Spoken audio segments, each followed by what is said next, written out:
Bonjour frères, chers frères et sœurs dans le Seigneur. Ce matin, je suis encore dans la joie de nous retrouver parce que pour moi, c'est une grâce particulière d'être encore en vie. Oui, c'est une grâce particulière parce que aucun de nous n'est allé dans une station de souffle de vie pour pouvoir faire le, le point, sinon le plein de son réservoir. Mais c'est Dieu, c'est une grâce. Si tu as envie, dis merci Seigneur ce matin avec moi. Si tu as pu marcher ce matin pour aller faire tes courses, aller au travail et tout, rends grâce à Dieu. C'est lui seul qui a la capacité et la possibilité de le faire. C'est pourquoi ce matin, je me réjouis d'être avec vous encore à Rema Attitude. Merci de nous suivre. Merci d'être euh, connecté à Rema Attitude. Je veux bénir Dieu sur vos vies et particulièrement pour vous qui avez suivi la retraite internationale des femmes, la 18e édition de la retraite. Il faut dire que si on veut calculer, la retraite a commencé depuis 99, mais l'international a commencé en 2000, fin 2015. Donc, c'est pour cela qu'on parle de 18e, parce que la retraite, c'est tous les 3 mois. Alléluia. Et c'est Dieu qui permet cela. Je bénis Dieu sur vos vies. Ce matin, je veux rendre grâce à Dieu parce que vous avez suivi Rema Attitude et vous continuez de suivre. Et je veux m'arrêter un temps soit peu pour dire et prier pour tous ceux qui ont exposé leurs difficultés, sinon qui ont donné des sujets de prière. Particulièrement toi qui attends le visa pour partir avec ton épouse. Ne t'inquiète pas, mais je veux simplement que tu suives le message d'aujourd'hui et tu sauras que quand Dieu parle, il a un temps pour pouvoir accomplir cela. Alléluia. Et il accomplira. Tu prendras l'avion et tu iras dans ce pays aux États-Unis. Il a fait pour moi, il le fera pour toi. Ne t'inquiète pas. Commence à te préparer et puis enlève ça de ta tête. Adore-le simplement. Adore-le et ne pense pas à ce qu'il t'a promis. Adore-le. Ne prie pas pour tes besoins, mais prie pour ceux qui ont des besoins. Prie pour les malades, prie pour les veuves, prie pour les orphelins. Je t'assure que le visa vous sera donné pour le départ aux États-Unis. C'en est fait. Je peux te dire ce matin, c'en est fait. Pour toi qui es malade, je rends grâce à Dieu parce que le Seigneur va te toucher au travers de Rema Attitude et tu entreras dans la plénitude de ta guérison, de la guérison, comme cette femme qui saignait pendant 12 ans. Touche le vêtement du Seigneur au travers de ton adoration, de ta position vis-à-vis de lui. C'est ça, toucher.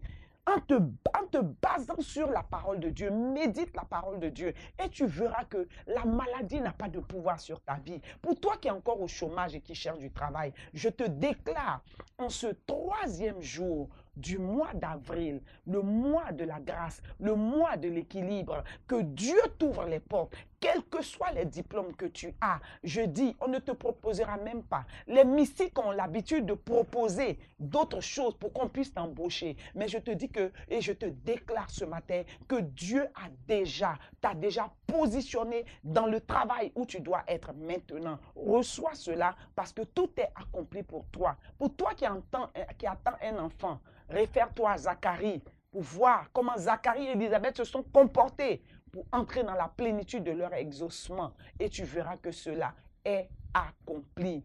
Oui, nous sommes en train d'aller vers la Pâque et je veux te dire que si Jésus est ressuscité, il n'est pas resté dans le tombeau. Et parce que tu t'es attaché à lui et parce que tu crois en lui, car il a dit, voici les miracles qui accompagneront ceux qui auront parce que tu crois en Christ et tu ne crois pas en autre chose, tu ne l'associes pas à autre chose, je te déclare que tes entrailles sont libérées pour l'enfantement. Je te déclare que le mariage est fait, l'homme arrive, la femme arrive, tu entres dans la plénitude de ton mariage, le travail, les financements pour ton commerce, tout est accompli. Bénis Dieu simplement ce matin et rends-lui toute la gloire par ton adoration. Alléluia.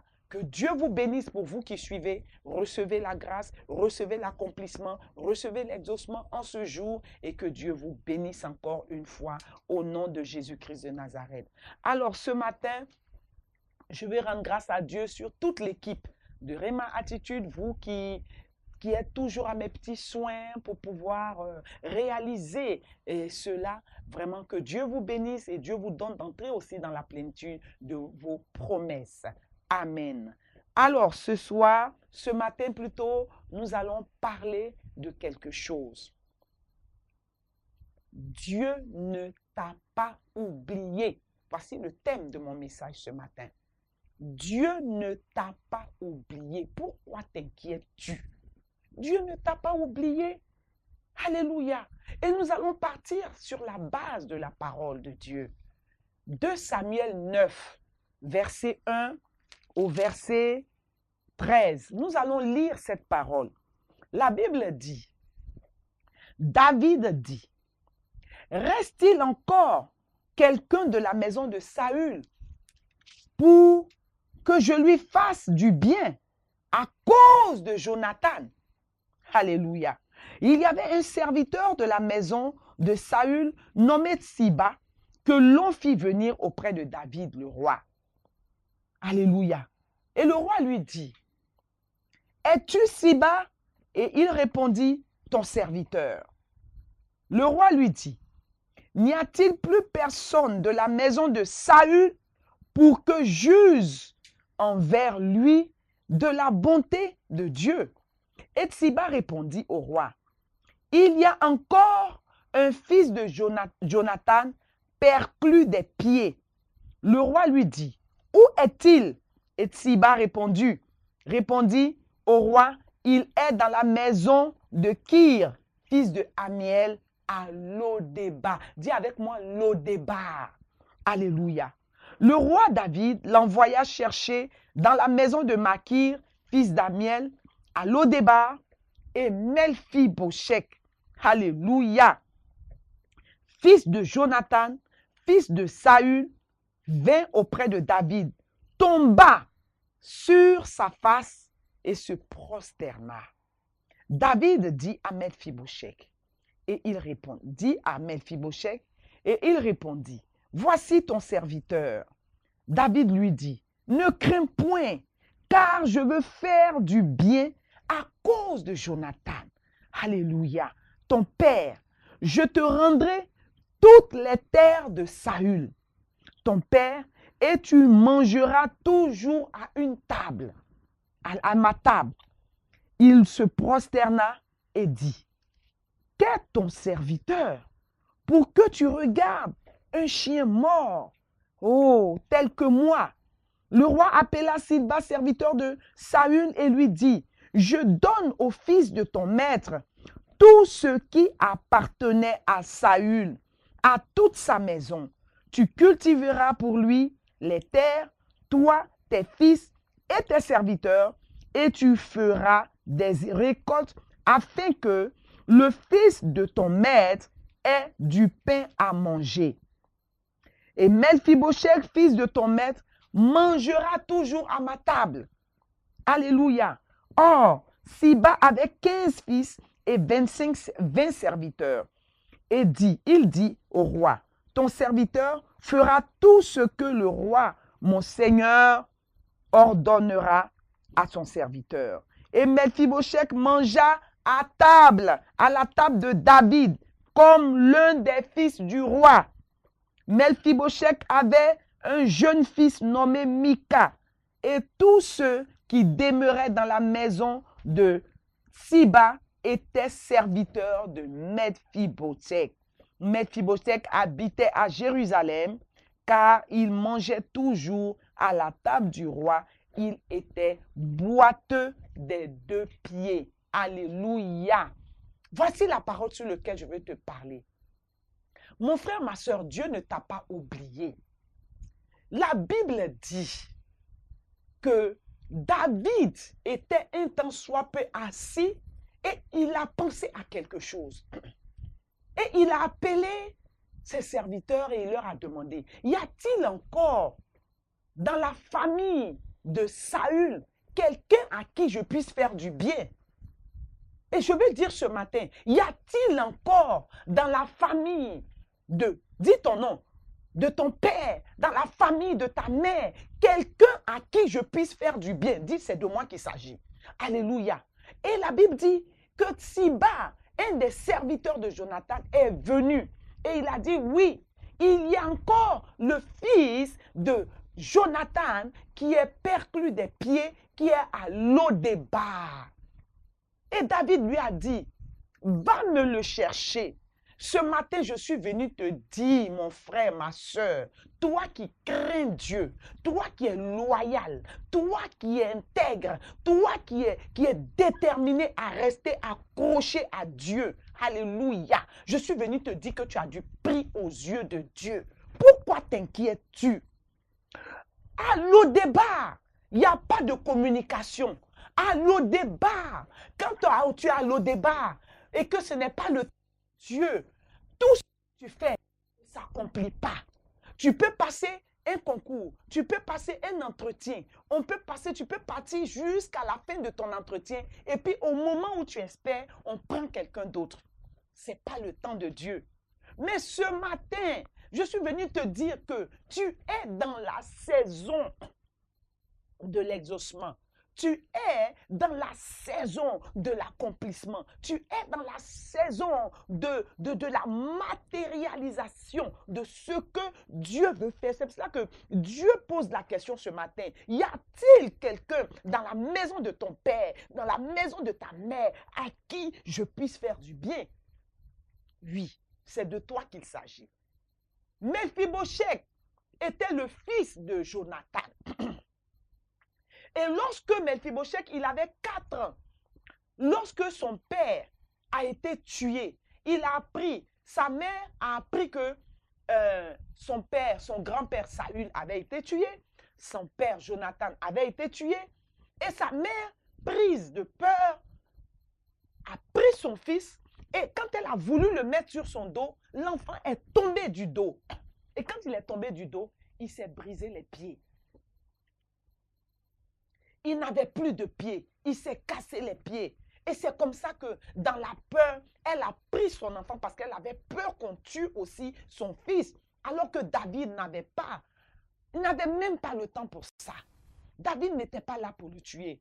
Puisque David même, lorsque Saül le poursuivait, Dieu a livré à 2 reprises Saül à David. Mais David qui craignait Dieu a dit que Saül était un oint de Dieu. Il ne pouvait pas avoir accès à Saül, même taper Saül, parler mal de Saül. Mais toi, pourquoi tu passes ton temps à parler mal des hommes de Dieu?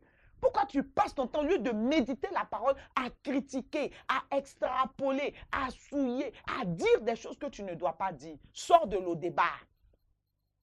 À Lo-débar, il y a l'oisiveté. À Lo-débar, il y a l'assoupissement. À Lo-débar, il y a les murmures.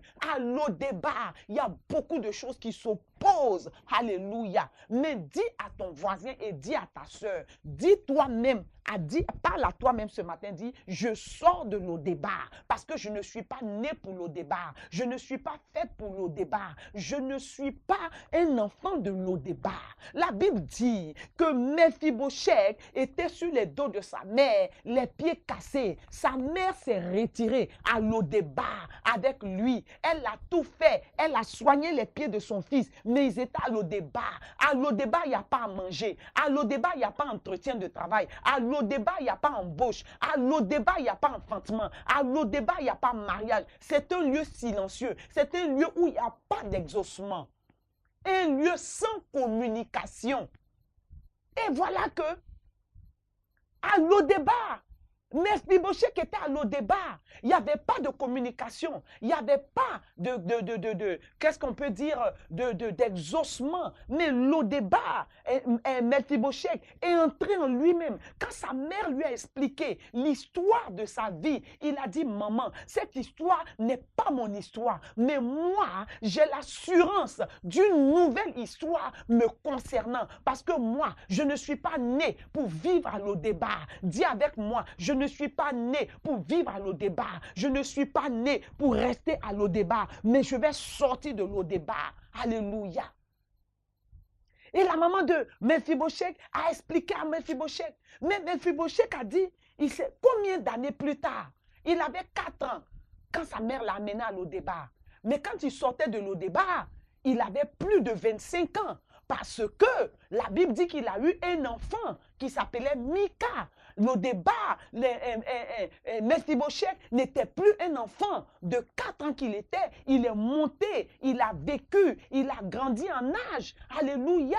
Je ne sais pas combien de temps ta situation dure. Je ne sais pas combien de fois tu as demandé du travail, tu as passé des entretiens et puis tu n'as pas été pris. Je ne sais pas combien de temps tu as visité le gynécologue qui t'a dit si, tu as eu des retards, tu as fait des fausses couches. Je ne sais pas combien de fois tu es parti prendre des visas et on t'a refusé cela. Je ne sais pas combien de temps tu as rencontré quelqu'un au moment où il veut parler du mariage et puis il t'abandonne. Mais je vais te dire que cela là, ça ne privilégie, ne privilégie pas ces choses-là. Ce que tu dois privilégier, comme Mephibosheth, quand il a entendu l'histoire de sa naissance, de son père, de son grand-père, quand il a entendu ce qui s'est passé, il a changé de manière de prier. Alléluia. Je veux te dire ce matin, change de position, change de manière d'adorer Dieu, change de manière de t'approcher de Dieu, change de manière d'invoquer Dieu. La Bible dit que Bartimée, il était là, il a entendu la voix de Christ, il a appelé, oh oui, d'abord il a appelé Père, Jésus, après il a dit quoi? Fils de David, il change ton appellation, change ta manière de prier, change ta manière de voir les choses, change ta manière de positionner ta langue et tu verras que Dieu ne t'a pas oublié. Mephibosheth, quand sa mère lui a raconté son histoire, il s'est rapproché de sa mère et puis il a dit à sa mère, « Je croyais que tout était perdu pour moi. Oh Dieu, je ne savais pas que j'avais du prix à tes yeux. Oh Seigneur de ma vie, pour ce que tu as fait pour moi, mon cœur t'exaltera, mon rocher de secours. » Il a dit, je ne croyais pas. Je ne savais pas que j'avais du prix aux yeux de Dieu. Ce matin, je suis venu te dire, comme Mephibosheth, tu as du prix aux yeux de Dieu. Je dis, Dieu ne t'a pas oublié. Tu as du prix. Et la Bible dit que pendant que Mephibosheth avait changé sa manière de faire, il n'était pas assis devant la télévision, il n'était pas en train de critiquer, il n'était pas en train de lire les journaux pour parler de la politique, pour parler de ceci, pour parler de cela. Mais Mephibosheth a pris une position d'adorateur. Il a pris une position de vrai adorateur. Il était maintenant en esprit. Il était maintenant basé sur la vérité. Mephibosheth a changé sa manière de faire. Il a changé sa manière d'adorer. Tous les jours, il se levait, il levait les mains parce que Dieu a dit, invoque-moi, je te répondrai. Mephibosheth a commencé à invoquer Dieu. Et Dieu a envoyé ses anges parler à David. Oh, est-ce que tu peux croire, tu peux te réjouir avec moi ce matin? Alléluia. Dieu a envoyé l'ange parler à David. Ainsi David a dit, y a-t-il encore sur cette terre, y a-t-il encore dans ta famille quelqu'un à qui je puisse faire du bien? Dis, c'est de moi qu'il s'agit. Qui t'a bloqué? Qui t'a attaché? Qui ne veut pas que tu prospères? Qui ne veut pas que tu sois élevé? Je vais te dire une chose. Premièrement, pense à quelque chose. Jésus revient bientôt. Et commence à changer ta manière d'adorer Dieu. Commence à changer ta manière de te rapprocher de Dieu. Commence à changer ta manière de le louer. Parle-lui.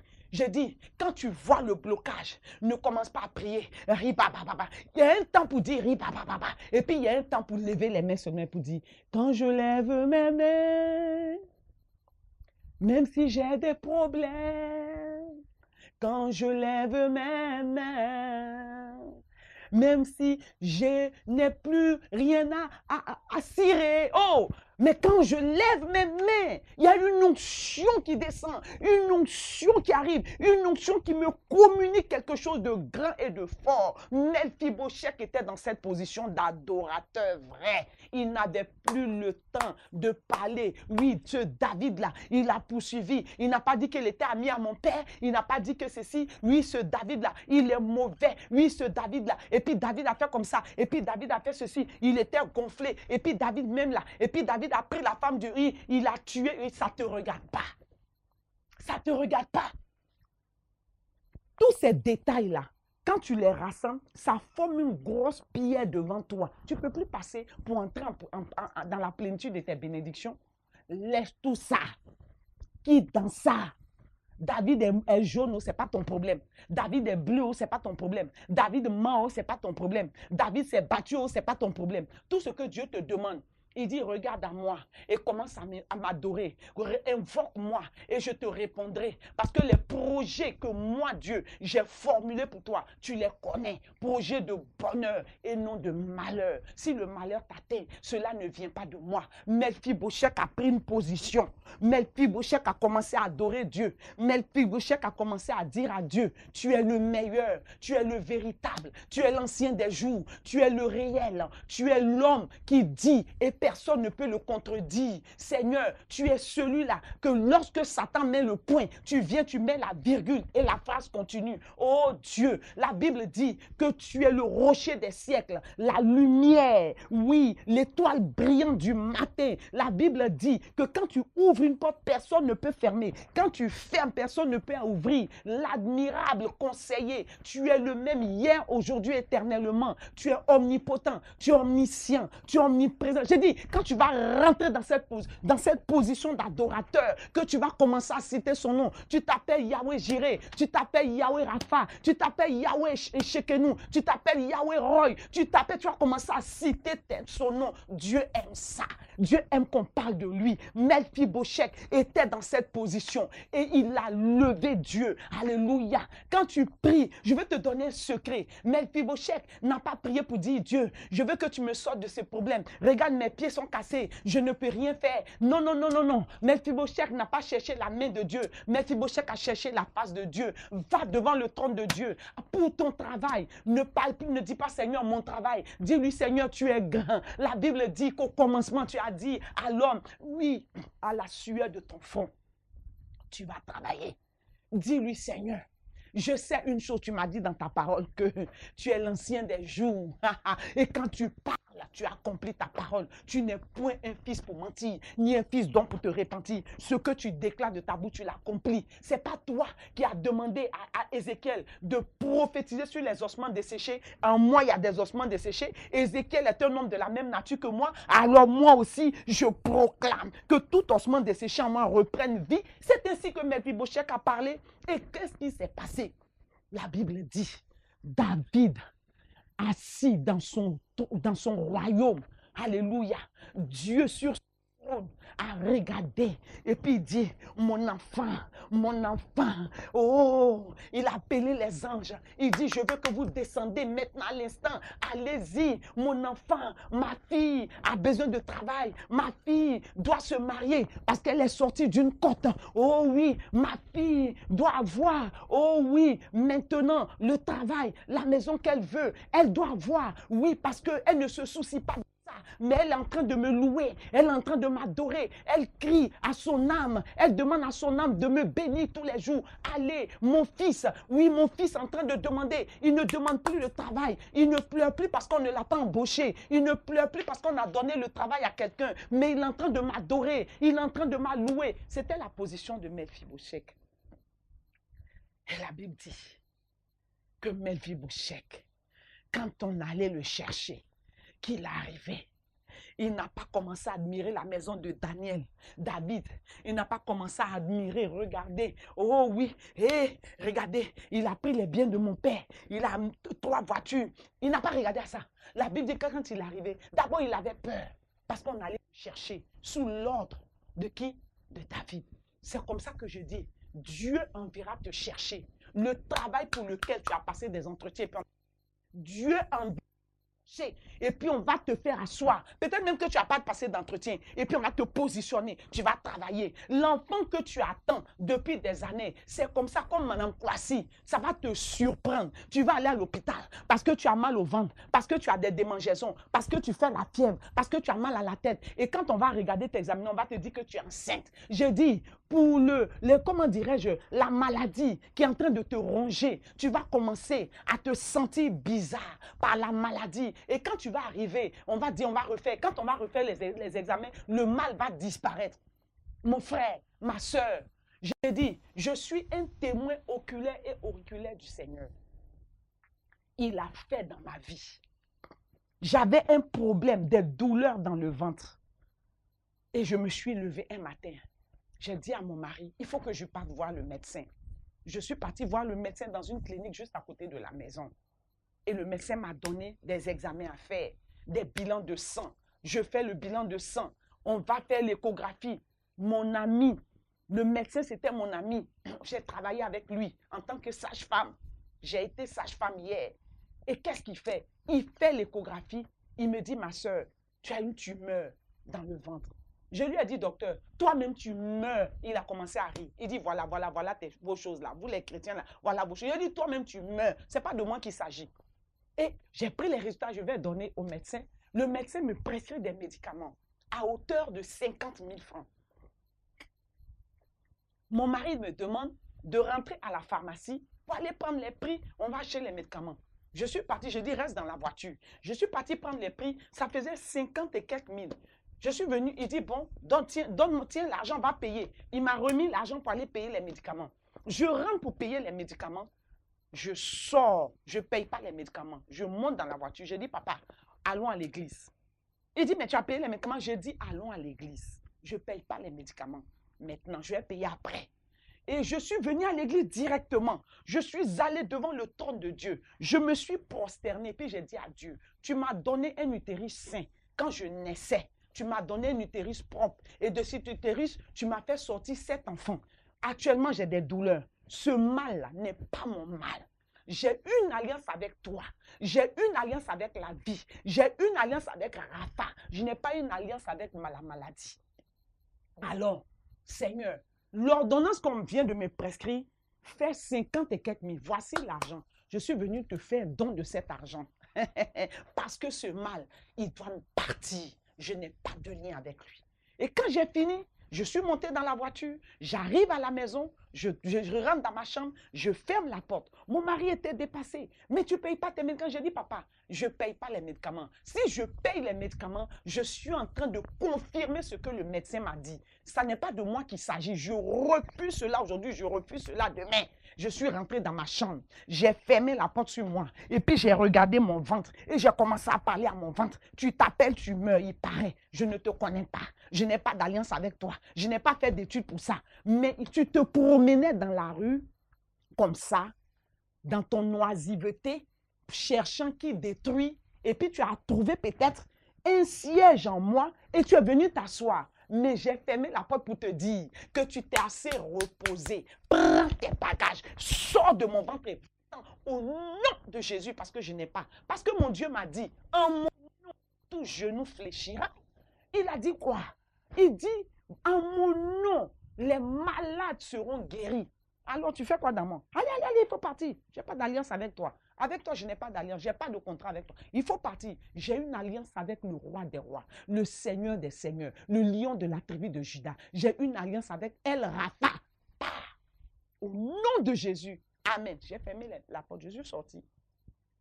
Mais un de mes fils me demande, mais tu parlais avec qui dans la chambre? Je dis, je parlais à Dieu. Et puis, un mois plus tard, plus de douleur. Je retourne voir le médecin.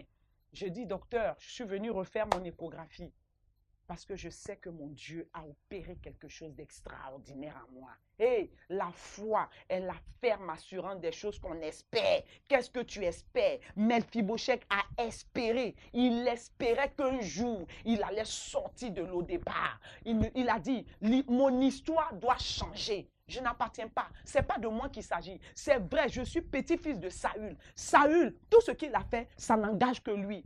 Mais j'étais fils, je suis fils de Jonathan. Il était ami à David, qui était l'homme selon le cœur de Dieu. Je n'ai pas insulté David, je n'ai pas critiqué David, je n'ai pas murmuré contre David, je n'ai pas murmuré même comme mon Dieu. Alors, j'attends mon jour. Mon Dieu ne m'a pas oublié. Dis avec moi, mon Dieu ne m'a pas oublié.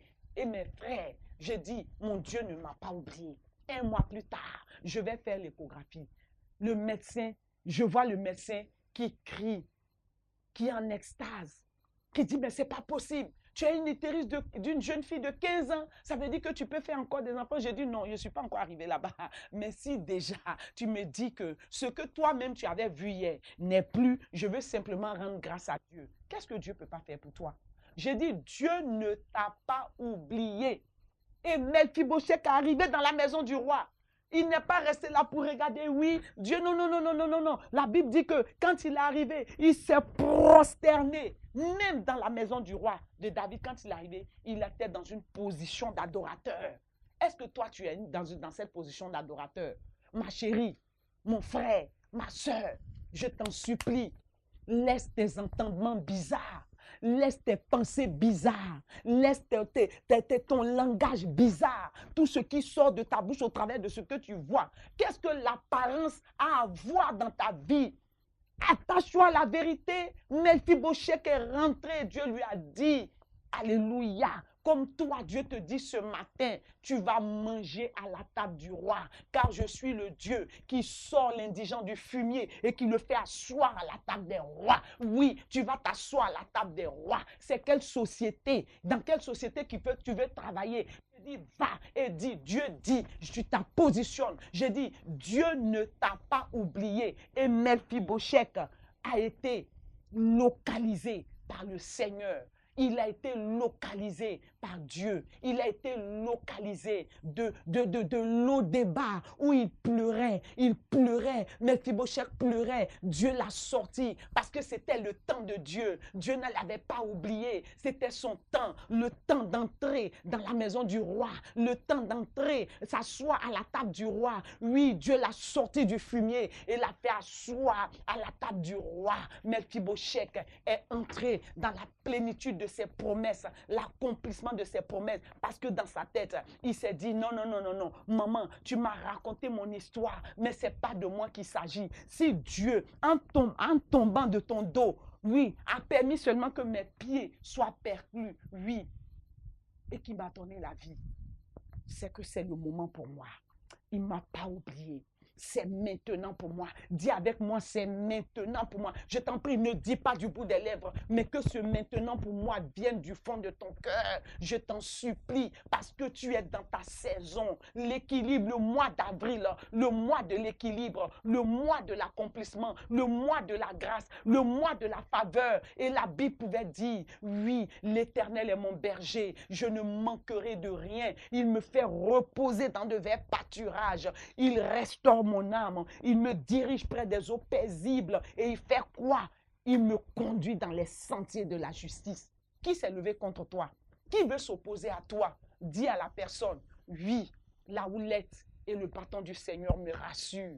Et en face de toi et moi, parce que tu veux t'ériger en ennemi, il dresse une table. Parce que tu veux faire de moi ton adversaire. Mon Dieu a tout accompli pour moi. À la croix, il a dit tout est accompli. Et il m'a donné la victoire. Comme Mephibosheth, tu vas entrer dans la maison du roi. Tu vas t'asseoir dans la maison du roi. Et la Bible dit que David a dit à Tsiba, à partir d'aujourd'hui, tu vas le servir. Je suis venu te dire ce matin que Dieu ne t'a pas oublié, que tous ceux-là qui ont rejeté tes dossiers dans les sociétés pour ne pas t'embaucher, qui ont pris leur frère à la place, qui ont pris leur soeur à la place, ils reviendront vers toi et ils seront à ton service parce que tu vas travailler. La Bible dit que celui qui ne travaille pas ne mange pas. Je suis venu te déclarer que tu vas travailler. Tu travailles maintenant. Tu es embauché marcher maintenant. Tu commences à travailler et tu as un salaire digne car l'ouvrier mérite son salaire. Un salaire digne du diplôme que tu as. Un salaire digne de la décision de Dieu. Mephibosheth est entré dans la maison de David. Il s'est assis à la table de David et David a dit, à partir d'aujourd'hui, Mephibosheth va manger à ma table. Je suis venu te dire ce matin que parce que Dieu ne t'a pas oublié et Dieu se rappelle de toi, il se souvient de toi, il te fait asseoir à la table des grands et tu manges à la table des grands et les grands se soumettent à tes ordres parce que celui qui est en toi est plus grand que celui est dans la vie des grands. Alléluia.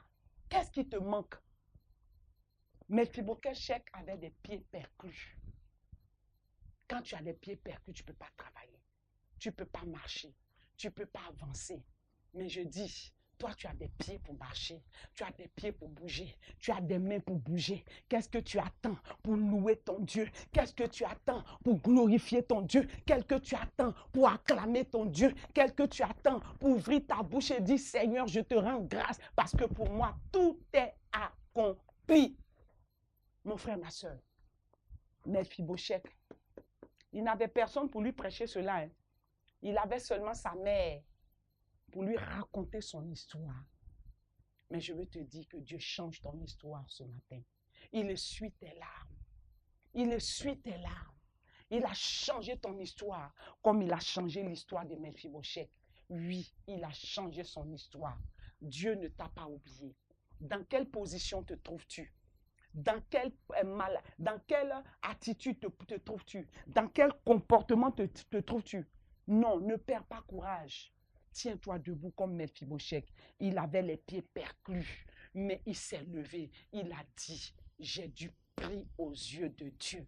Tous ceux qui rencontraient à l'Odéba, il leur disait, j'ai du prix aux yeux de Dieu. Oui, mon histoire va changer. Mon histoire a changé. Mon étoile a brillé. Mon étoile va briller. Et personne ne pourra bloquer cette étoile. Oui, et moi, ma vie va changer. Et personne ne pourra s'opposer car moi, je vais témoigner. Dis avec moi, je vais témoigner de la puissance de mon Dieu. Hé, mon frère, ma soeur, ce matin, je veux simplement te dire que le Dieu qui a agi pour Mephibosheth, il n'a pas changé. Il est le même aujourd'hui. Le Dieu qui agit avec la veuve de Sarepta, il est le même aujourd'hui. Attendez, pourquoi vous limitez Dieu? Ne limitez pas Dieu. Croyez en lui. Il dit, croyez en moi et vous verrez. Ne soyez pas troublés. Ce matin, je te dis que le Dieu que j'adore, il s'appelle le Dieu de justice. Il rend justice. Qui t'a trahi? Qui t'a convoqué à la justice? Qui? C'est quel problème tu es en train de régler à la justice? Baisse les bras. Baisse les mains. Ne prends pas la place de Dieu.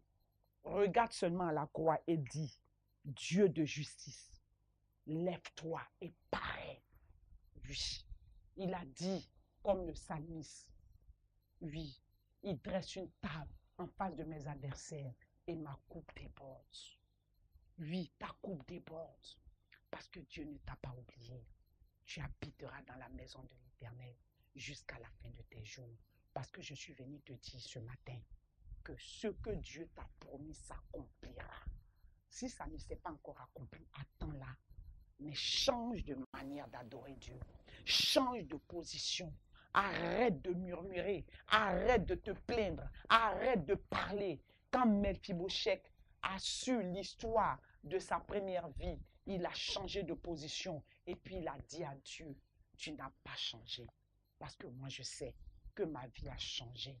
Et je ne suis plus le Mephibosheth d'hier.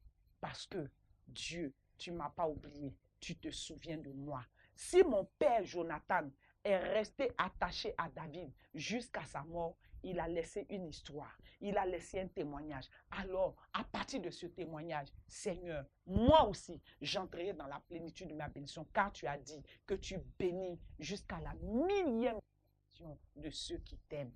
Seigneur, que la gloire te soit rendue. Voici la prière que mes filles matin. Ce matin, je veux te dire, mon frère, Dieu ne t'a pas oublié. Lève simplement la main et commence à adorer Dieu. Dis-lui, Père, tu es ma vie. Père, tu es tout pour moi. Père, tu es la résurrection. Et c'est toi qui ressuscites toutes choses en moi. Oui, seul je ne peux pas, mais avec toi, comme Paul le dit, je puis tout par celui qui me fortifie. Lui dit, fais cette prière avec moi et tu verras que ton Dieu n'a pas changé. Oh, dis-lui, Seigneur, je t'aime. Moi, je l'aime tellement que quand je suis face à des situations, je commence à regarder comme si c'était un époux avec qui j'étais en train de m'amouracher. Oui, c'est mon Dieu. Et puis commence à dire, je suis amoureuse de toi. Oui, je suis amoureuse de toi, car Seigneur, en toi, il y a la vie. En toi, il y a l'exaucement. En toi, il y a la réconciliation. En toi, il y a la paix. En toi, il y a la joie. En toi, il y a la patience. En toi, il y a tout. Tout ce qui est positif. Seigneur, je t'aime. Mon frère, ma soeur, je veux m'arrêter ce matin et te demander de lever les mains avec moi et nous allons prier. Éternel Dieu Tout-Puissant, je me rends compte que hier, je tâtonnais parce que je prenais mes pensées pour en faire la réalité. Or, tu m'as dit que tu es le Dieu qui sonde les cœurs et les reins. Tu m'as dit de faire de toi tes délices. Et oh oui, et tu répondras à mon succès. Seigneur, ce matin, je suis devant toi et je t'invoque. Voici le message que je viens d'entendre. Je sais, je suis convaincu, j'ai cette assurance que tu ne m'as pas oublié.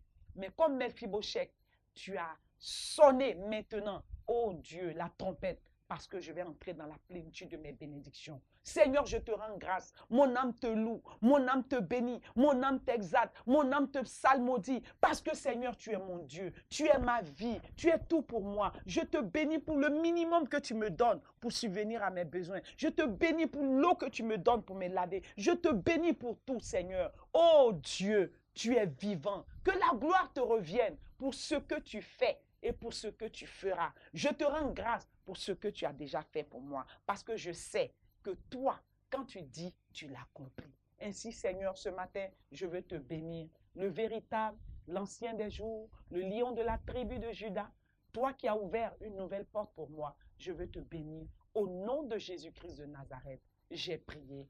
Amen. Mon frère, ma soeur, dis, je suis comme Mephibosheth. Je ne suis plus à l'eau-des-bars, mais je suis assis à la table du roi. Et jusqu'à la fin de ma vie, je serai à la table du roi. Je n'ai plus de lien avec la maladie. Je n'ai plus de lien avec l'échec. Je n'ai plus de lien avec l'opprobre. Je n'ai plus de lien avec le blocage. Je n'ai plus de lien avec la pierre parce que j'ai changé mon cœur. Je n'ai plus un cœur de pierre, mais j'ai un cœur de chair. Et parce que j'ai un cœur de chair, je donne toute la place à Dieu dans mon cœur parce que Dieu a tout accompli pour moi. Oui, dis cela et tu verras. Oh mon Dieu, il est merveilleux. Et ce matin, il te touche là où tu es. Je dis, il te touche là où tu es. Ce matin, il te touche. Il est en train de transformer quelque chose dans ta vie. Lève les mains et reçois le Saint-Esprit qui te visite maintenant. Le Saint-Esprit te visite comme il a visité Mephibosheth. Il te visite, il transforme, il transforme, il transforme. Ce sont des organes malades. Il est en train de les changer parce qu'il de tout organe humain dans son royaume. Oh, c'est pour tes études, il s'en occupe. C'est pour ce que tu attends, tout est accompli. Saint-Esprit, touche-les et donne-leur de contempler ta gloire. Car toi, tu n'es point un homme pour mentir, ni un fils d'homme pour te repentir. Omnipotent tu es, omniscient tu es, omniprésent tu es. Alors je suis convaincu que ce matin, tu as touché quelqu'un, tu as changé la vie de quelqu'un et tu donnes un témoignage à quelqu'un, Seigneur. Que la gloire te soit rendue. Au nom de Jésus-Christ de Nazareth, nous avons prié. Je vous aime. Love you. Et à la prochaine.